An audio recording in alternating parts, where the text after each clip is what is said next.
kabang-abang ang mga eksena na magaganap sa abot kamay na pangarap. Nabanggit ni Annalyn kay Regan na kapag ikinasal na ang nanay niyang si Lynette kay Doc Carlos ay mas mawawala na ito ng oras sa kanya. Suhestyon naman ni Regan na habang di pa kinakasal sila Lynette at Doc Carlos, di gumawa sila ng maraming memories. Kasama ang nanay at tatay ni Annalyn habang nasa park natisod si Lynette pero nasalo naman siya ni Robert. Inaya naman ni Annalyn na sumakay sa inarkila nilang bike sila Lynette at Robert. Magkausap sila Doc Carlos at Doc Lyndon, tanong ni Doc Carlos na kung bakit nag-set up si Annalyn ng date para kay Lynette at RJ.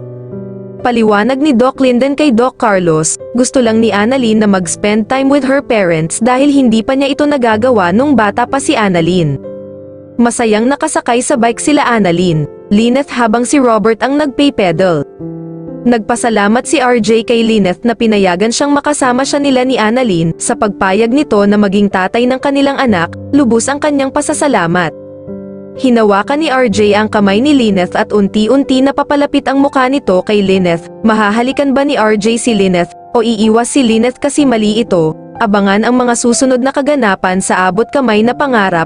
Kung nagustuhan niyo po ang aking munting video, please like, comment and subscribe. Thank you for watching Camille VMB Official.